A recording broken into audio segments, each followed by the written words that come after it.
have a story to tell. It's an opportunity for us to share our culture, about who we really are.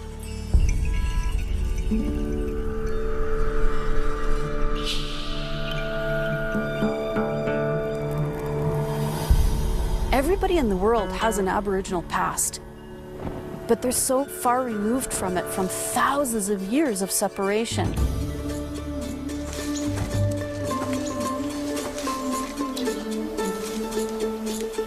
It is a great responsibility, I believe, to present my culture in the most honest and historically accurate way possible, because I might be the only one that they ever meet. They need to leave and to say, without them, we would not know Canada as it is today.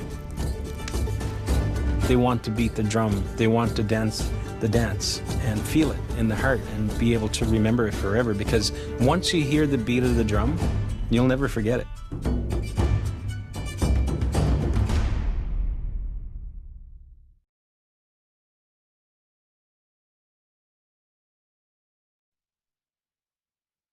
Hello, everyone. My name is Cora, and I'm happy to be the first to welcome you all to our Summit Trails Truth and Reconciliation Day 2024. Before we begin, I'd like to turn over to Aubrey and Ellie of our leadership class for land acknowledgement and a short content warning.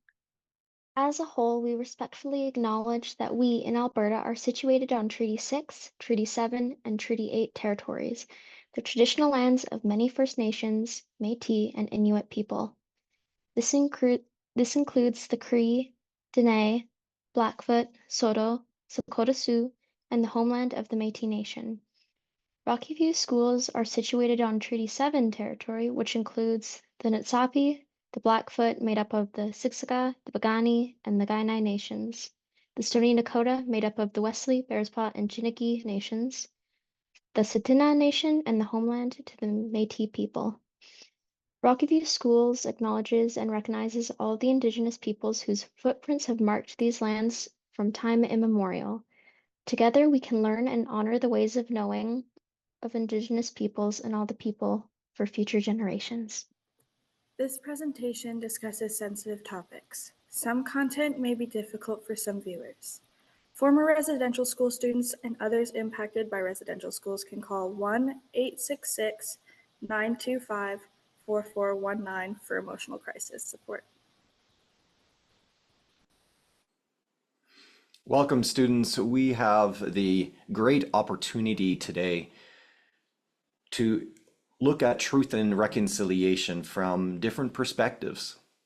And today is especially special because we have some of our students that are going to talk a bit about their lives. And we've got Ava who's going to be interviewing them. And then we've got some guests afterwards that are going to talk to us. What a great opportunity for us to slow down and reflect today, as well as we prepare for Monday. With that in mind, I'm going to turn it over to Ava. Thank you. Ellie, Aubrey, and Aislinn, I just have a few questions for you, and thank you for being here. Can you guys share a little bit just about yourselves and tell us about what it's like being part of a First Nation community and what the heritage means to you? Hi, my name's Aislinn. I'm a part of the Huron-Wendat tribe, which is situated in Ontario. It's from Ontario. Being a part of this tribe is really important to me because I get to kind of live on my great-grandmother's tradition and where she came from and just kind of impact on her legacy and pass it on, which is very important to me. Yeah, thank you. Aubrey? Sorry. I am Aubrey. I am Métis and I descend from Pierre Falcon. We were from Red River originally before we were pushed back into Montana by settlers, and then we eventually came all the way back up to Saskatchewan, where we reside as a majority now. My family is very important to me, and I am very honored to be able to reconnect to my culture and to be here today. Yeah, thank you. Ellie, what do you have?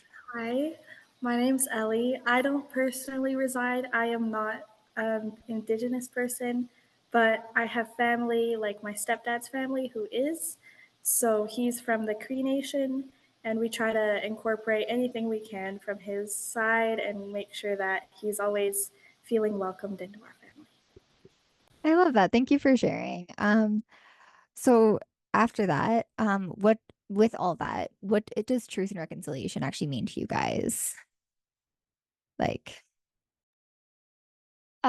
Truth and reconciliation to me personally, my family has been trying to reconnect to their culture and to the past. And I want people to know that everything that happened in the past didn't just stop there. It kept going, and people today are still feeling the repercussions of it. And truth and reconciliation really just means acknowledging that it's still going on and we can make it better and it's gonna get better.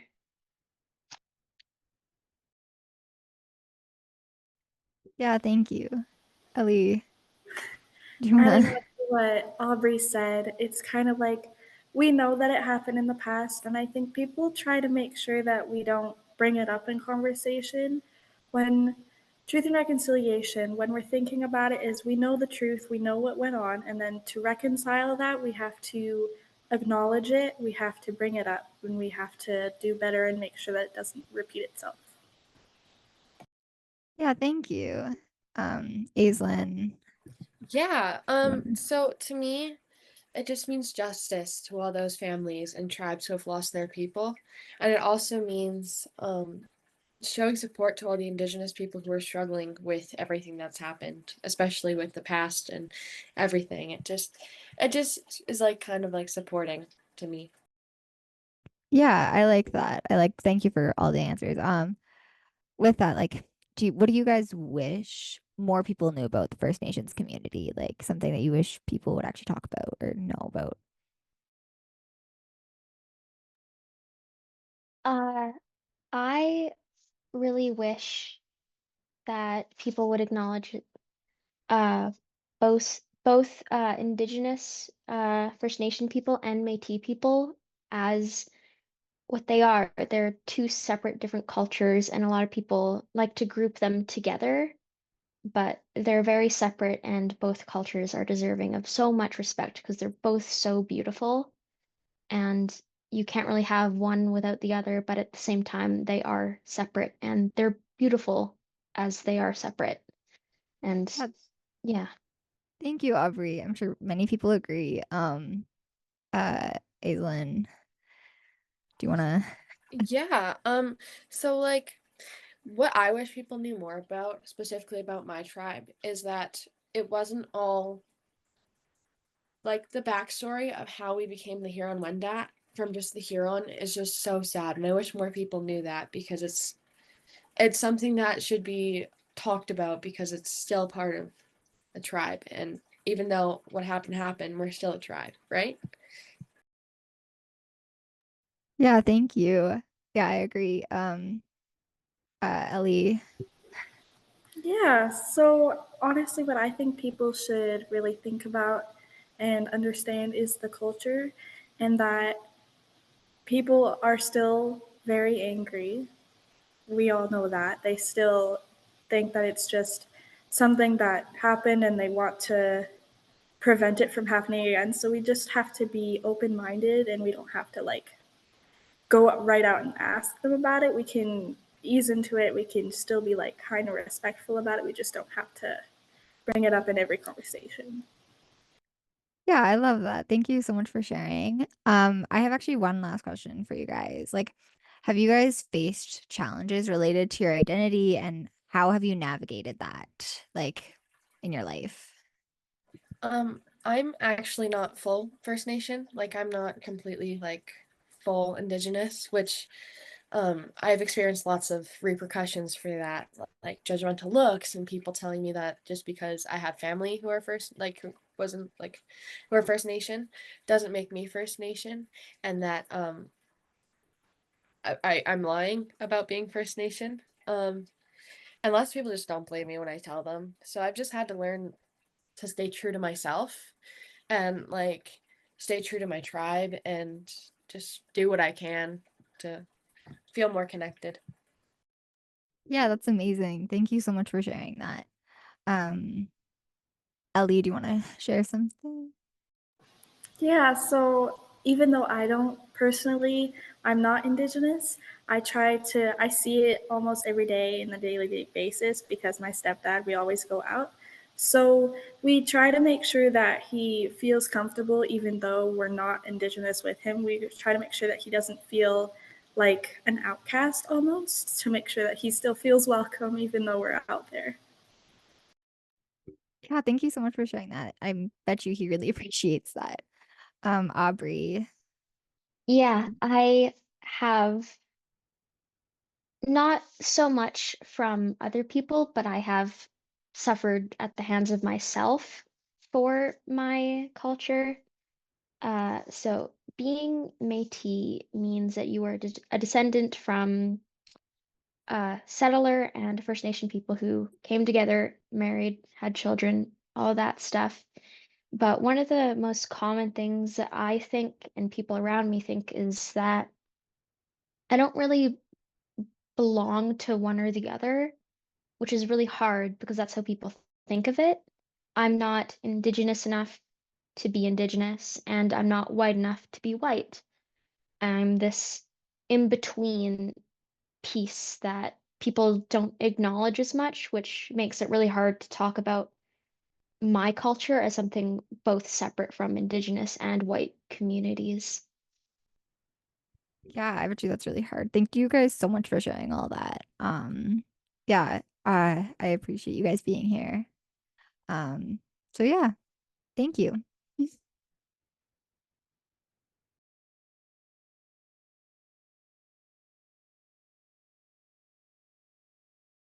We are pleased to welcome Trish McCallum and Gretchen Riel, learning specialists from the Indigenous Learning Branch at Rocky View Schools.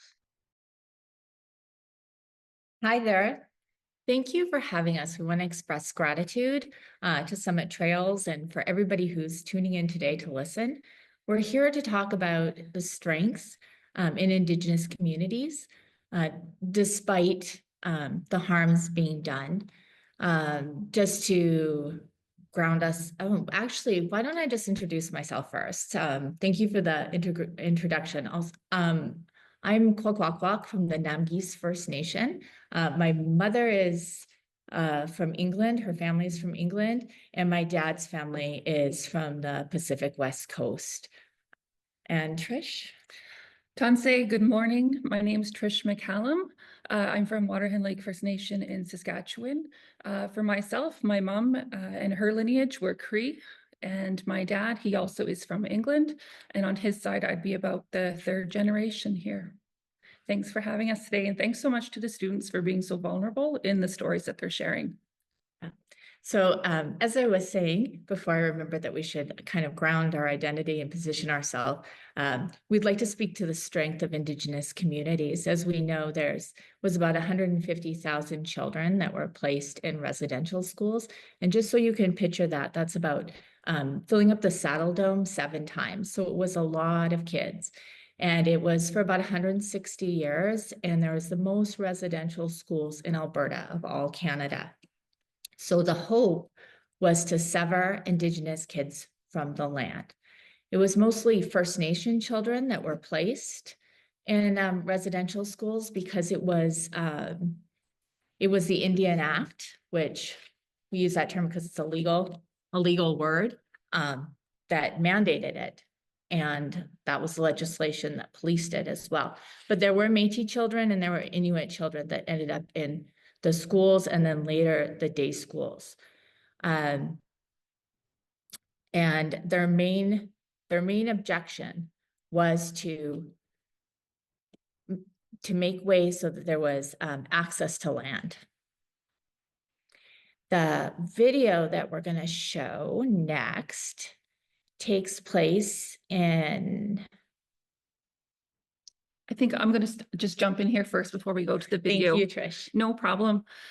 So as Gretchen was sharing about the Indigenous peoples who are attending the school, something that could be stressed is the stories that were told to the Indigenous kids who were at the schools, and then also how that same message was shared to the non-Indigenous students who are attending public schools. And what that message was a message that the Indigenous kids had no value, that their culture had no value, that they were heathens, savages, dirty. All of these negative views were told not only to the Indigenous students to their faces, but then also that message was shared to the non-Indigenous. So it's that shared misinformation that really created a division between our communities. It really denied us being able to walk forward and to come together in a good way. So I really think we have to keep that in mind. And that message that the Indigenous peoples were less than it went on forever, honestly, quite honestly, into my generation. And we saw that same messaging as Indigenous being less than in movies, in the cartoons of our age growing up. If we watch, like, what is that movie, Pocahontas? So it's filled with so many stereotypes. And even in the songs that they use, right? How does it go? Dirty, rotten, heathens. I mean, it's just, it created a disadvantage. And it was that messaging that was shared generation after generation after generation. And so what's really fantastic is that with this generation, with you guys now, that message is being shifted. And you'll see that shift within the TV shows that you watch, within the creation, the TikTok creations that are out there. It's about that resilience and the strength and the beauty of Indigenous cultures. So what we can do now that we are in that shift and how we can respect the Indigenous peoples who attended residential school and who are still suffering through the effects of within our generations is to listen to the stories of strength of those residential school survivors who are still alive here today. We can read stories of those who have passed on, absolutely, but we have the opportunity to listen firsthand to people's experiences. We have the opportunity to read their words if that's how you want to learn about. There's so many opportunities. And giving that space to listen to the stories of strength is an easy first step for us to support, I suppose, and to support the healing of Indigenous peoples. So on this slide that's here, you can see this lovely, beautiful lady, and her name is Elder Wanda First Rider. And she shares her story of what happened with her at residential school in many schools all across this area. And that's one way that she finds healing, is that she's able to then share bits and pieces of her story when she's ready to share them. And what we can do as people who are trying to support and understand is to not question what took place, but to sit back and listen and open our hearts and understand the strength that it takes for residential school survivors to share what happened to them. Because in that sharing, you're going to end up reliving it a little bit more, but it also helps to release. Now, it's not to say that's for every residential school survivor, but I just wanted to share and highlight that what we can do is to sit and listen for those who have that strategy for healing, I suppose. One other thing that Elder Wanda, she does to help with her healing is not only healing for herself, but also healing then for the next generation. So she often volunteers her time working with community programs where you're working with youth who are continuing to go through the effects of residential school and that intergenerational trauma. So she supports a lot of youth with mentorship, sharing her Blackfoot culture, because as you know, and as Gretchen shared, the residential schools was part of they wanted to extinguish Indigenous peoples Part of that is getting rid of the culture, getting rid of the language. And so what Elder Wanda does is she goes out and she shares her culture. She shares her language. One of the words she taught me was kimapipitsin, so compassion. And that's what she shares, is she wants to always make sure that the non-Indigenous students aren't feeling any type of shame, I suppose, or hurt, because like people here today, we didn't take part in the residential school, but we have that responsibility now to support those. And so she talks about that compassion between Indigenous and non-Indigenous, and that we need to come together to move forward. So thank you. So we can move to the next slide where. Thank you. So as Elder Wanda shares her story and supporting others, that's her healing.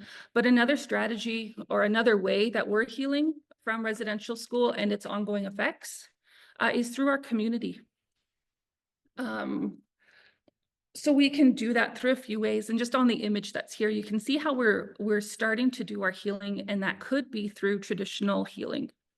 In the picture, I don't know if you can see it, but you can see a teepee that's there. And in the very far back, there's a framework being put up, and that's of a sweat lodge that's being built. And that's one of the ways that we're able to heal, is to connect back to our culture, to connect back to the teachings, and connect as much as we can. For myself, I try to attend sweats, but I'm claustrophobic and I might be a little bit scared of the dark. So when I'm in a sweat, it makes it a little bit difficult. But what I can do is I can sit on the outside of the sweat lodge and still be able to listen to the messagings that are being shared by the elders that are there. So connecting with our culture, connecting with the land is another way that we can heal. And connecting with our language, absolutely, because with language comes stories. With language comes relationship. So I always encourage those who haven't been able to know your First Nations language or your Inuit language, or your Métis language, pardon me, that you go and you try. Trying is the first step. And you know, one of the good things is that there's a lot of information out online for us to take advantage of. So find that space. And as non-Indigenous students, what we can do is, if you ever hear of one of those opportunities, share it with community. Thank you. Perfect. Thank you. Thank you, Trish, for sharing all of that. The next slide here is a video. We can connect to a video, and it takes place at, or it refers to Old Sun College, which used to be a residential school and is now a college. And it's on Siksika First Nation, which is about 100 kilometers, an hour and a half east of where we are today. So it's relatively close. So it's situated in that Blackfoot community. And this short video will speak of what I want you to listen for is not only to acknowledge the harm done, which this day, our National Day of Truth and Reconciliation Monday is intended to have moments where we think of the harm, but also to look for the strength in the community and in the voices while we watch. So just mentally take note of that as well.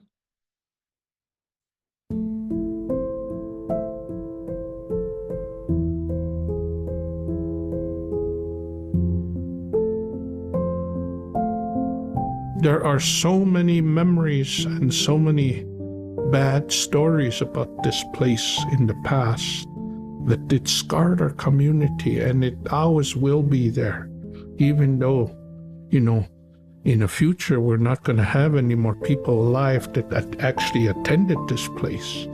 But the fact that this place changed our way of life, everything from language, culture, family, all that, it destroyed a lot.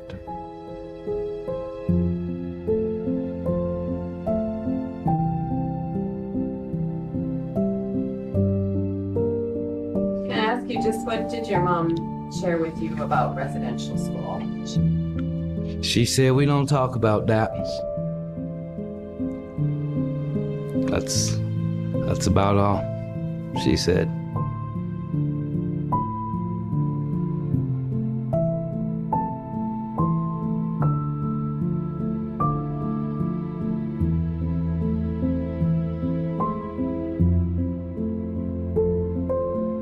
Because I did take a residential school course. You know, some said they got brothers and sisters that never came home. But we're still here. We're very, very strong people. We got a lot of power. And I don't see us going anywhere anytime soon. When the residential school was here, education wasn't the priority. They called us savages. And so they were taking the Indian out of the child. They were taught in residential school everything and anything that has to do with our culture, our language, our traditions came from the devil. And nothing was good. Everything that was from our ancestors was all evil. And if you carried on, you're going to go to hell. That's what these residential schools are designed to do, was to pretty much annihilate us.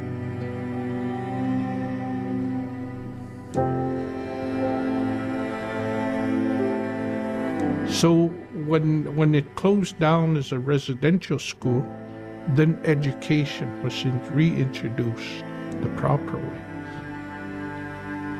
We see our young prospering and getting educated, and we see positive things coming out of the college here.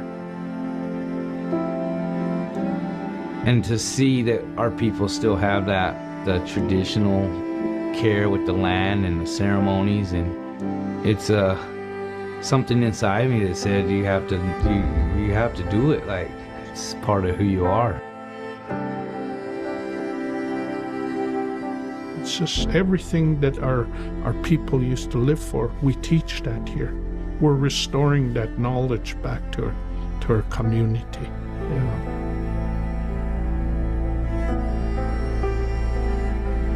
It's almost like a kick in the face to the people who tried to keep us oppressed, you know. It's like, now we're gonna take your building and we're gonna teach what you couldn't kill.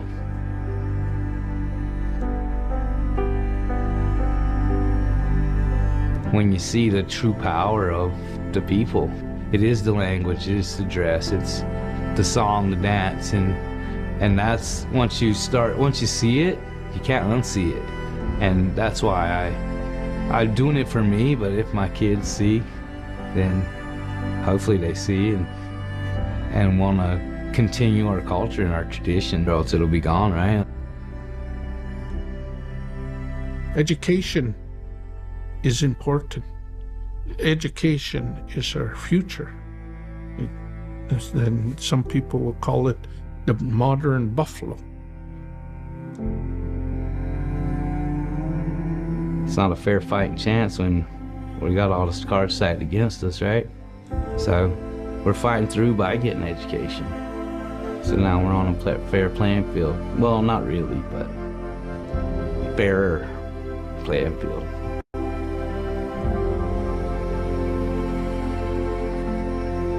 In the future, I want my grandchildren to only read about these things.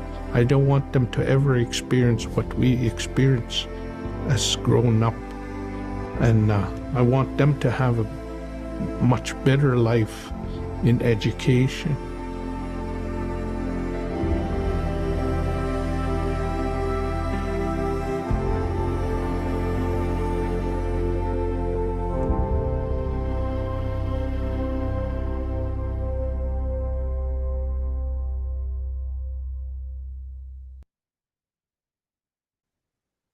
What I really like about that video is how the multiple generations speak to the schools and the lasting effects. Elders tell us that Indigenous people have inherited some of the trauma from the schools, but also we inherit the strengths of our ancestors. And I think that if you look at what is happening with Indigenous communities taking back education and being just so successful. It speaks to how strong the people are. On this slide, you'll see collective resilience. You'll see some more famous examples. Shaina Nova, I'm gonna mispronounce her last name. Novalinga is the first young woman with the white earrings, and she's a social media influencer and a throat. She's just traditional throat singing, which is part of her Inuit culture. She's quite successful. We also have a picture of the Métis flag being raised. They've done so much work with their self-government and really gaining a sense of nationhood.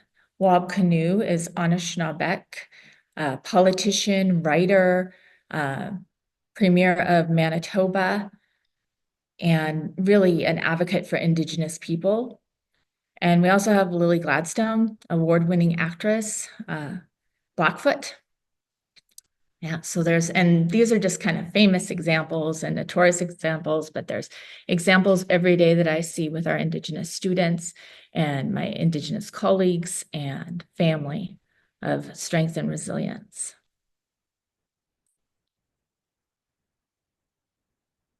So speaking up for change. So what can you do? And what has been done? So speaking of non-famous, a lot of them aren't famous, but I would be amiss if I didn't acknowledge all of the people who, the survivors who experienced the schools firsthand, that sat on the Truth and Reconciliation Commissions and told their stories. That took so much. That was just such a brave thing to do. And because of those stories, that's why the National Truth and Reconciliation Commission has the 94 calls to action that came from the report, and why today we have the time and space to talk about what really happened and learn the truth, and to move forward from that to put things into action now. So we also see lots of Indigenous people working towards getting land back for their nations and advocating, and really on social media, young people like Shaina taking back the narrative. So what can all people do? What's the next step? Well, to read those calls to action that I referred to, it's really important, and to reread them and be aware of the 94 calls. There's calls that are specific to education, business, all kinds of industry, and also levels of government. So be aware of them, and there's a lot of thought put into them, how we can make those changes. You can also attend gatherings. There's many gatherings in the communities this weekend. There's a powwow at Bob Banham on September 30th at 1 o'clock. There's also All My Relations powwow at the BMO at Stampede Park on Saturday, the 28th, 1 to 6. So you can attend gatherings. You can Google what's happening in my area. There's all kinds of talks, film screenings.